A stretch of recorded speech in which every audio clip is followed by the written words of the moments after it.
بسم اللہ الرحمن الرحیم۔ السلام علیکم پیارے دوستوں اور بچوں، ڈاکٹر اسما نعیم اپنے چینل میرا قرآن کتنا آسان ہے کے ساتھ آپ کی خدمت میں حاضر ہوں۔ دوستوں، لاسٹ ٹائم ہم نے ویڈیو میں بات کی تھی کہ سورہ بقرہ کا نام جو ہے وہ گائے کیوں رکھا گیا اور جو ہے اس کے پیچھے کیا ریزن تھی، اور اس کے علاوہ میں نے آپ کو تھوڑا سا شجرہ نسب بتایا، کیونکہ آپ دیکھیے قرآن پاک میں قوم بنی اسرائیل سے بار بار جو ہے مخاطب ہو کے اللہ تعالیٰ نے کچھ چیزوں کی وضاحت کی ہے، تو بنی اسرائیل کون تھے اس کا آپ کو آئیڈیا ہونا چاہیے۔ یہ میں نے آپ کو لاسٹ ویڈیو میں بتایا، اور اس کے علاوہ آپ کو اس کے ساتھ یہ بتا دوں کہ ہم نے سورہ بقرہ کے نام کی جو ریزن پڑھی تھی وہ اس سورہ بقرہ کی 67ویں آیت سے لے کر 73ویں آیت تک کا ترجمہ بھی تھا۔ آج ہم باقاعدہ طور پر سورہ بقرہ کا آغاز کریں گے۔ آپ کو پتہ ہے کہ اس کی پچھلی سورت تھی سورہ فاتحہ، اور اس کا اختتام ہوا تھا کہ اے اللہ ہمیں سیدھا راستہ دکھا، ان لوگوں کا راستہ جن کے اوپر تو نے اپنا انعام کیا، نہ کہ ان لوگوں کا جن کے اوپر تیرا غضب نازل ہوا۔ سورہ بقرہ میں آغاز میں ہی اللہ تعالیٰ نے سیدھا راستہ ہمیں بتا دیا، جس کا اطلاق ہم نے اپنی زندگیوں پر کرنا ہے، جس کے بغیر ہم مسلمان نہیں ہیں۔ سورہ بقرہ کا آغاز ہوا آیت نمبر 1 الف لام میم۔ یہ کلام خدا ہے،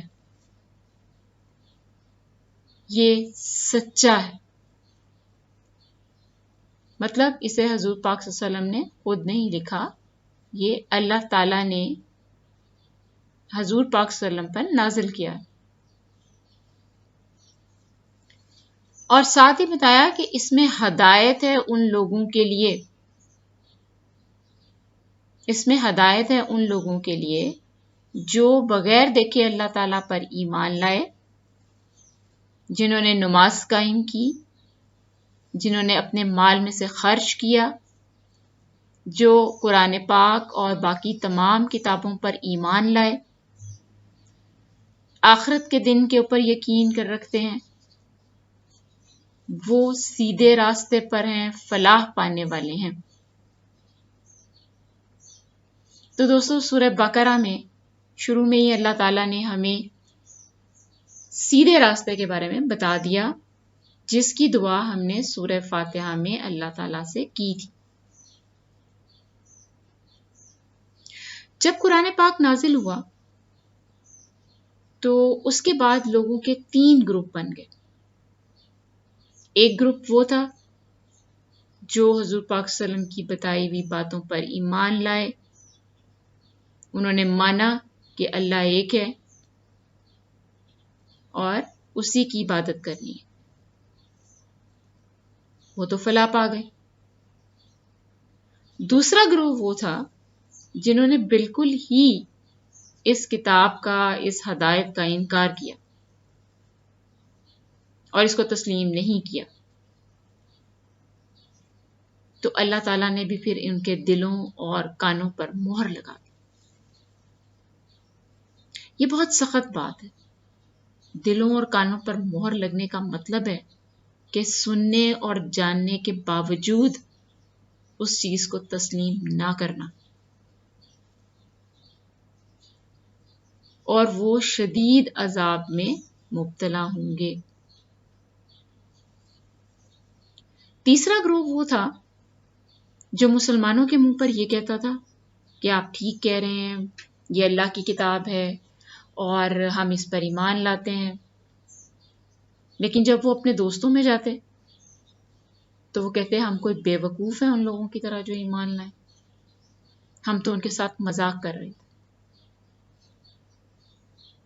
اللہ تعالیٰ نے اس کا جواب بھی قرآن پاک میں دیا کہ واقعی تم بے وقوف ہو اور تم مسلمانوں کے ساتھ مذاق نہیں کر رہے۔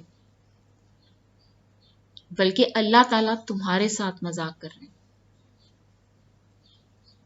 اللہ تعالیٰ نے تمہاری رسی ڈھیلی کی ہوئی ہے تاکہ تم سرکشی میں پڑے رہو. اور پھر اللہ تعالیٰ نے ان کے بارے میں قرآن پاک میں 2 مثالیں دی کہ ان کی مثال ایسے ہی ہے جیسے کسی جگہ پہ آگ روشن ہو، بہت زیادہ روشنی ہو، اور پھر ان کی بصارت نہ رہے. یعنی ان کے پاس ان کے ارد گرد ہدایت پھیلی ہوئی ہے، ہدایت کی روشنی موجود ہے، لیکن وہ اس کو دیکھنے کے قابل نہیں ہے. ایک اگزامپل اللہ تعالیٰ نے طوفان کی دی کہ جیسے بجلی چمک رہی ہے، کڑک رہی ہے، آواز ہے بہت زیادہ، تو ان لوگوں نے اس آواز سے بچنے کے لیے اپنے کانوں میں انگلیاں ٹھونسی ہوئی ہیں. یعنی وہ ہدایت کی بات کو سننا نہیں چاہتے، اور اس کی تیز روشنی جو ہے ان کی آنکھوں کو چندھا رہی ہے. اس روشنی میں تھوڑا بہت اگر انہیں تھوڑا سا نظر آ جاتا ہے تو وہ تھوڑا سا چل لیتے ہیں، اور پھر جب اندھیرا ہو جاتا ہے تو وہ رک جاتے ہیں. اور یہ وہ لوگ ہیں، اللہ تعالیٰ نے کہا کہ ان کے دلوں میں بیماری ہے، جھوٹ کی، منافقت کی، اور اللہ نے بھی اس بیماری کو بڑھا دیا. مطلب اگر وہ ہدایت لینا نہیں چاہتے تو اللہ تعالیٰ نے بھی ان کو ان کے حال پر چھوڑ دیا ہے. اور اللہ تعالیٰ نے فرمایا کہ ان لوگوں کے لیے بھی سخت عذاب ہے. لہٰذا 3 گروپ ہوئے، ایک وہ جو ایمان لائے، ایک وہ جو ایمان نہیں لائے، اور تیسرے وہ جو منافق ہیں. تو سورہ بقرہ کے پہلے حصے میں اللہ تعالیٰ نے یہ بتایا. اس کے بعد پھر اللہ تعالیٰ نے دوبارہ کہا، آپ اگر ہم اس کی ہیڈنگز بنا لیں سورہ بقرہ کے ترجمہ کی، تو سب سے پہلی ہیڈنگ میں اللہ تعالیٰ نے بتایا کہ جب کلام خدا آیا تو 3 طرح کے گروپ بن گئے. وہ جنہوں نے جو ایمان لائے ان کو تو ہدایت مل گئی، وہ جنہوں نے جو ایمان نہیں لائے ان کے لیے جہنم ہے، ان کے دلوں پر اور کانوں پر مہر لگ گئی. اور تیسرے وہ جو منافق ہیں وہ بھی سخت سزا کے حقدار ہیں. پھر اگر سورہ بقرہ کو دیکھیں تو اس کی دوسری ہیڈنگ جو ہے وہ ہے کہ ایمان لانے والوں کے انعامات. پھر اللہ تعالیٰ نے ان لوگوں کے لیے انعامات کا اعلان کیا. آپ دیکھیں اللہ تعالیٰ کتنے رحیم ہے کہ ایمان لانے میں ہماری ہی عافیت ہے، لیکن اس کے باوجود ہمیں انسینٹو دیے. اللہ تعالیٰ نے پھر کہا، لوگوں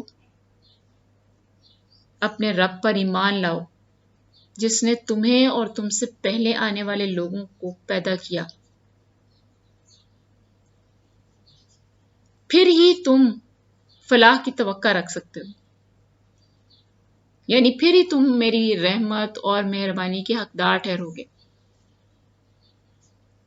اور پھر کہا، یہ وہی اللہ ہے جس نے تمہارے لیے زمین کا فرش بچھایا، آسمان کی چھت بنائی، آسمان سے میਂہ برسایا، اور اس زمین سے تمہارے لیے انواع اقسام کا رزق پیدا کیا. کیا تم یہ سب کچھ نہیں جانتے؟ اگر جانتے ہو تو پھر کفر کا راستہ اختیار مت کرو. دیکھو دوستو، کیا میں اور آپ یہ دعویٰ کر سکتے ہیں کہ ہم نے آسمان بنایا، آسمان سے میਂہ برسایا، زمین سے اناج اگایا؟ ہم یہ دعویٰ نہیں کر سکتے. یہ دعویٰ وہی کر سکتا ہے جو یہ کر رہا ہے. ہم تو زمین سے بیج سے پودا نہیں اگا سکتے. تمام تر سائنسی ترقی کے باوجود ہم ایسا نہیں کر سکتے. تو پھر اللہ تعالیٰ نے کہا کہ اگر تمہیں لگتا ہے کہ قرآن پاک سچی کتاب نہیں ہے تو پھر ایسی ایک صورت بنا کر لاؤ، اپنے زمین پر رہنے والے سارے مددگاروں کو اکٹھا کر لو میری مدد کے علاوہ، تو تم اس جیسی ایک صورت بھی نہیں بنا پاؤ گے۔ دوستو کیسے بنا پائیں گے؟ کیونکہ ہم تو نہیں کہہ سکتے کہ ہم نے زمین کا فرش بچھایا، ہم تو نہیں کہہ سکتے کہ ہم نے می برسایا، ہم تو نہیں کہہ سکتے کہ ہم نے آسمان بنایا۔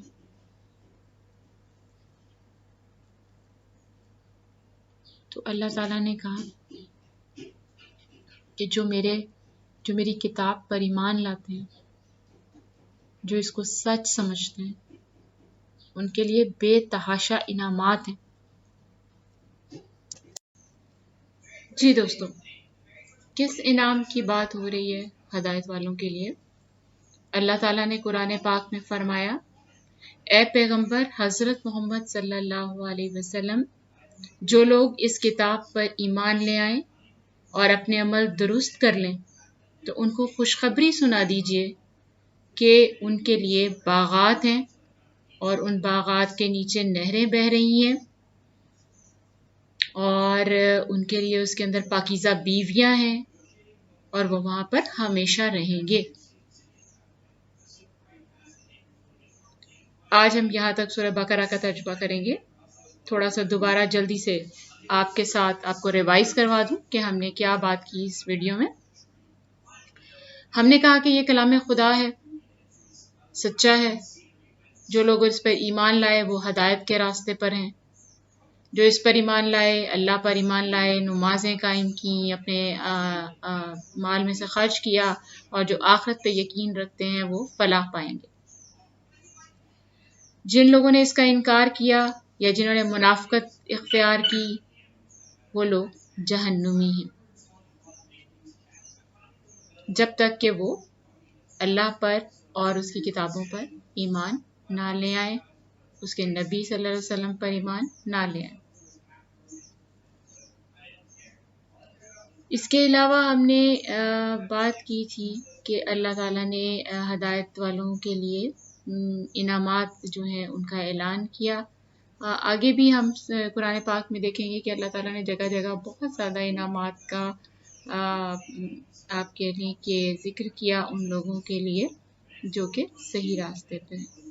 آپ دیکھیں دوستو، اللہ تعالیٰ کتنے مہربان ہیں کہ یہ صحیح راستہ اختیار کرنا ہمارے لیے ہی بہتر ہے، لیکن اللہ تعالیٰ نے پھر بھی اس کے ساتھ انسینٹیو رکھے تاکہ نہ صرف ہم دنیا میں بلکہ ہمیں یہ پتا ہو کہ اگر ہم دنیا میں نیک عمل کرنے کے لیے کوئی مشکل بھی اٹھائیں گے تو اس کے لیے ہمارے لیے اللہ تعالیٰ نے آخرت میں اجر رکھا۔ اس کے ساتھ آپ سے اجازت چاہوں گی، اپنا بہت خیال رکھیے گا۔ انشاءاللہ باقی ترجمہ نیکسٹ ویڈیو میں ڈسکس کریں گے۔ اللہ حافظ۔